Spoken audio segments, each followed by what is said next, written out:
Disclaimer. இந்த video எந்த loan app, bank அல்லது ஃபைனான்சியல் சர்வீஸையும் ப்ரமோஷன் செய்யவில்லை. இது கல்வி மற்றும் பொது தகவல் நோக்கத்திற்காக மட்டும். வணக்கம் நண்பர்களே, வெல்கம் டு விடி தமிழ்.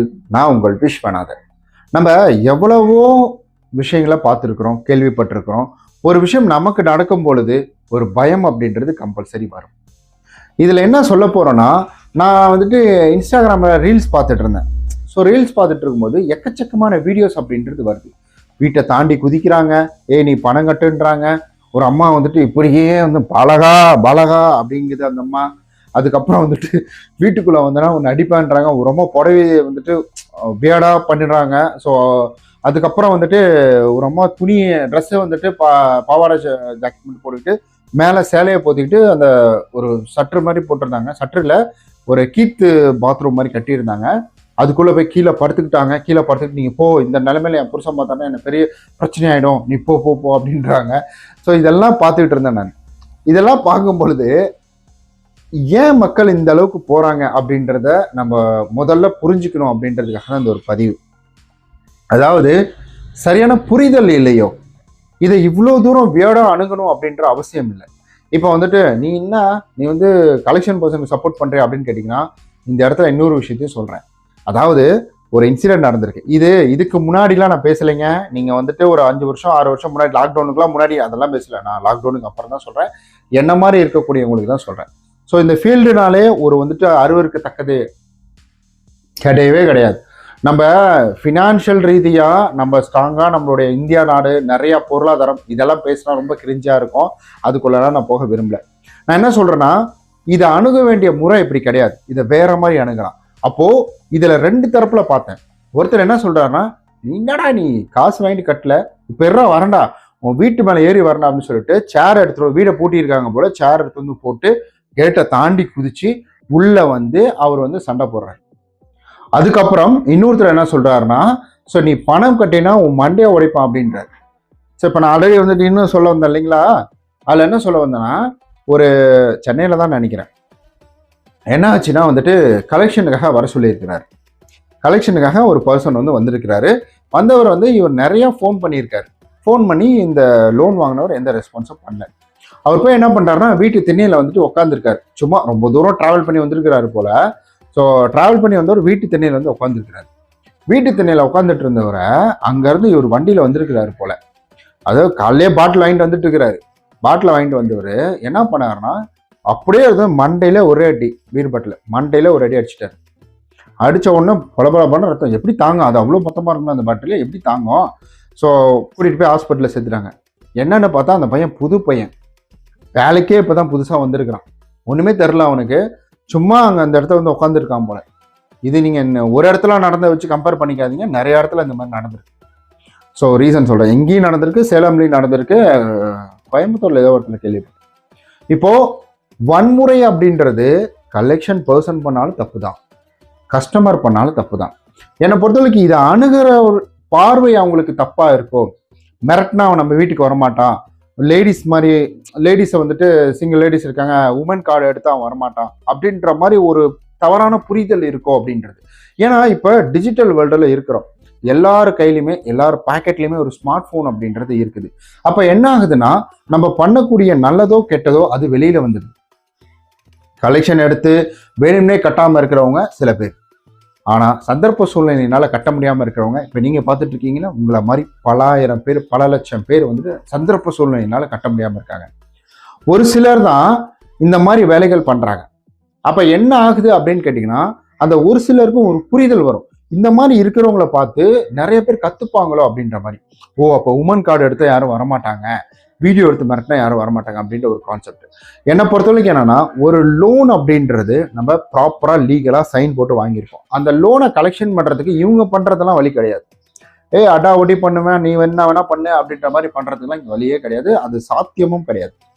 இப்போ இருக்கிற காலத்தில் நீ வந்து கலெக்ஷன் பர்சன் சட்டையை பிடிச்சி கட்டினாலும் வீடியோ எடுத்து போட்டுருவாங்க, ப்ரூஃபாக வச்சு கம்ப்ளைண்ட் கொடுத்துருவாங்க, அது வேற விஷயம். அதே போல் கஸ்டமர் காசை வாங்கிட்டு கட்டாமல் இருந்தாலும் கஸ்டமர் நீங்கள் வீடியோ எடுத்து போடணுன்ற அவசியமே கிடையாது.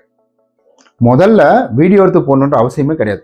நேராக என்ன பண்ணலாம், ஒருத்தர் லோன் கட்டலினா ப்ராப்பர் வே என்ன, நான் நிறைய தடவை அட்டன் பண்ணி பார்த்துட்டேன், டீசெண்டாக பேசி பார்த்துட்டேன், அவங்க வந்துட்டு எதுவுமே பண்ணல சார், நான் லீகலெல்லாம் எக்ஸ்பிளைன் பண்ண அவங்க எதுவுமே பண்ணல அப்படின்னா அடுத்த கட்ட மூவ் என்ன? ஒரு கலெக்ஷனுக்கான அடுத்த கட்ட மூவ் என்னன்னா என்பிஏ போகும், லீகல் ப்ராசஸ் போகும். அந்த லோன் தொகைக்கு தகுந்தாற்போ லீகல் ப்ராசஸ் அப்படின்றது போகும். அப்போ என்பிஏ போனதுக்கப்புறம் நோட்டீஸ் வரும், ப்ராப்பராக அவங்க ரெஸ்பான்ஸ் பண்ணல.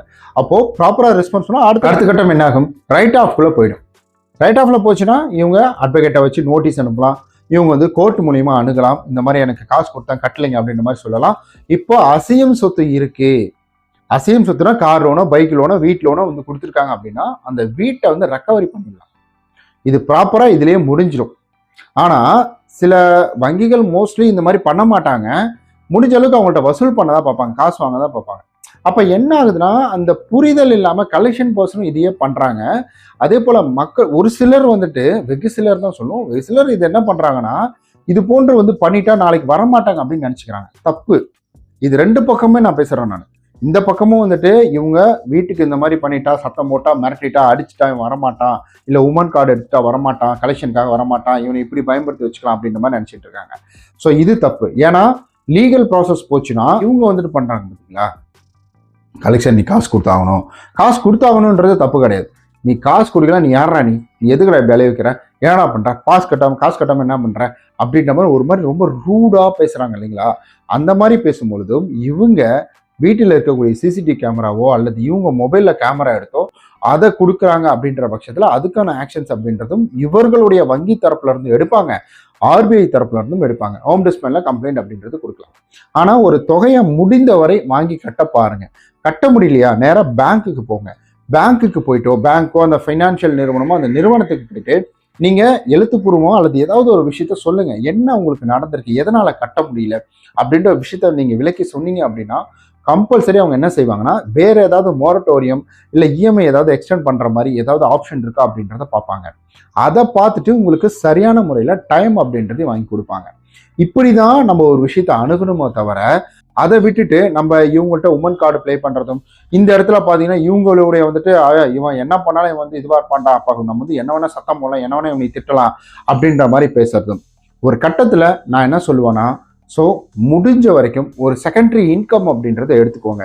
இந்த வீடியோ அப்படின்றது நீங்கள் வந்து கட்டுங்க கட்டாமல் இருங்க அதெல்லாம் நான் பேசல. நான் உங்களுடைய வந்துட்டு நம்மளுடைய லைஃப் ஸ்டைல் அப்படின்றது வேற. இதை பார்த்து வளரக்கூடிய பிள்ளைகள் எப்படி வளருவாங்க, உங்களுடைய பிள்ளைகள் எப்படி வளருவாங்க, அப்பா கடன் வாங்கியிருக்காரு அப்படின்ற மாதிரி நிறைய குழந்தைங்களை வந்துட்டு அதை தவறாக தான் புரிஞ்சுக்கும். கடன்னாலே தப்பான விஷயம் அப்படின்ற மாதிரி.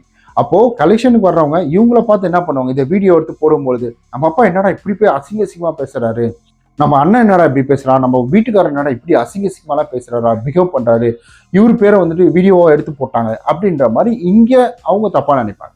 ஸோ ப்ராக்டிக்கலா ரெண்டு பேருமே யாருக்குமே எதிரிகள் கிடையாது. ஒரு வங்கியிலேயோ ஃபினான்ஷியல் நிறுவனங்களையோ லோன் வாங்கியிருக்காங்க, அதை வசூலிக்க வராங்க. அதை ப்ராப்பர் எக்ஸ்பிளனேஷன் ப்ராப்பராக நம்ம அணுகணும் அப்படின்னா இந்த ஒரு கலவரத்தை நம்ம ஸ்மூகமாக வந்துட்டு அணுக முடியும். இதை நீங்கள் வந்து முதல் கட்டமாக ஃபர்ஸ்ட் எய்டாக கட்ட முடியலன்னா வங்கிக்கு வந்துட்டு இன்ஃபார்ம் பண்ணுங்கள், ஃபினான்ஷியல் நிறுவனங்களுக்கு இன்ஃபார்ம் பண்ணுங்கள். அப்படியும் முடியலாம் மெயில் அனுப்புங்க.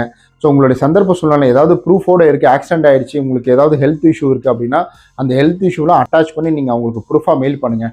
அப்படியும் உங்களால் முடியலையா நல்ல ஒரு அட்வொகேட் அப்படின்றத பாருங்கள், லீகல் அட்வைஸரை பார்த்து அவர் மூலிமா இது போல் எனக்கு இந்த லோனை கட்ட முடியல, எனக்கு ஏதாவது இதில் ஏதாவது ஆப்ஷன்ஸ் இருந்தால் பாருங்கள் அப்படின்ற மாதிரி லீகல் அட்வைசர் மூலிமா அணுகுங்க. ஒரு அட்வொகேட் வழக்கறிஞர் மூலியமா நீங்க அணுகும் பொழுது சட்டத்துல என்னென்ன இடங்கள் இருக்கோ அதை பார்த்து அவங்க பண்ணுவாங்க. ஆனா நாளைக்கு லோன் கிடைக்கிறதுல நிறைய சிக்கல்கள் அப்படின்றது இருக்கும். முடிந்தவரை பேமெண்ட் பண்ணுங்க. முடியல, ப்ராப்பர் ப்ரூஃப் இருக்கு, என்னால் கட்ட முடியாத சூழ்நிலைனா அப்போ நீங்கள் ஒரு லீகல் அட்வைசர் அணுகி அவர் மூலிமா சட்டப்படி நீங்கள் வந்து ஆலோசனை பெற்று அதன் மூலிமா நீங்கள் வந்துட்டு பண்ணிக்கோங்க. அதை விட்டுட்டு இந்த சண்டை போடுறது, உமன் கார்டு ப்ளே பண்ணுறது, இவங்க வந்துட்டு லீகலாக நிறையா வழிகள் இருக்குது கலெக்ஷனுக்கு. ஸோ இவங்க டேரெக்டாக வந்துட்டு பேசிட்டு இந்த மாதிரி தரலையா, சரி ஓகே மேலதிகாரிட்ட இன்ஃபார்ம் பண்ணிடலாம், மேலதிகாரி அவர் வந்து பார்த்துப்பாரு. ஆனால் இதில் மேலதிகாரிகளும் சில பேர் வந்து சத்தம் போடுவாங்க, என்னடா அவன் சொன்னா நீ அப்படியே வந்துருவியா அப்படின்ற மாதிரி பேசுவாங்க, அப்புறம் மாற்றி பேசுவாங்க, அது வேற விஷயம். இவங்களே டேரெக்டாக இவங்களையும் நம்ம வந்து பிளைம் பண்ண முடியாது. ஆனால் தப்பாக பேசுகிறவங்களாம் நான் சொல்ல மாட்டேன். நான் அந்த சின்ன பையன் சும்மா வந்து அவன் பாட்டு ஃபர்ஸ்ட் டைம் வேலைக்காக வந்து உட்காந்துருந்தான், இதுக்கப்புறம் அவனுக்கு வந்துட்டு ஒரு லோன் அப்படின்னாலே அவனுக்கு பயம்தான் வரும்.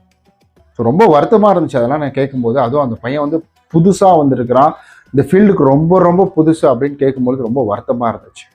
ஓகே கைஸ், கண்டிப்பாக இந்த வீடியோ உங்களுக்கு ஒரு பயனுள்ளதாக இருந்திருக்கும். இது ஃபினான்ஷியல் அட்வைஸ்லாம் கிடையாது. நான் அந்த ஃபீல்டில் இருக்கிறதுனால எனக்கு தெரிஞ்ச விஷயத்த உங்கள்கிட்ட பகிர்ந்துக்கிட்டேன், அவ்வளோதான். இதில் உங்களுக்கு ஏதேனும் மாற்று கருத்துக்கள் இருக்குது, நான் ஏதாவது விஷயத்த சொல்லாமல் விட்டுட்டேன், இல்லை நான் சொன்ன விஷயம் உங்களுக்கு ஏற்பக்கூடியதா இல்லை அப்படின்னா கீழே மறக்காமல் கமெண்ட் பண்ணுங்கள். ஸோ நெக்ஸ்ட் வீடியோவில் அதுக்கான விளக்கம் சொல்கிறேன். அப்படி இல்லைன்னா அது என்ன இதுன்றதை பார்த்து நான் சேஞ்ச் பண்ணுறேன். ஓகே நண்பர்களே, நம்ம நாளைக்கு இது போல வேற ஒரு பயனுள்ள வீடியோவில் சந்திக்கலாம். அதுவரை உங்களோட விடைபெறுவது உங்கள் விஸ்வநாதன். பாய்.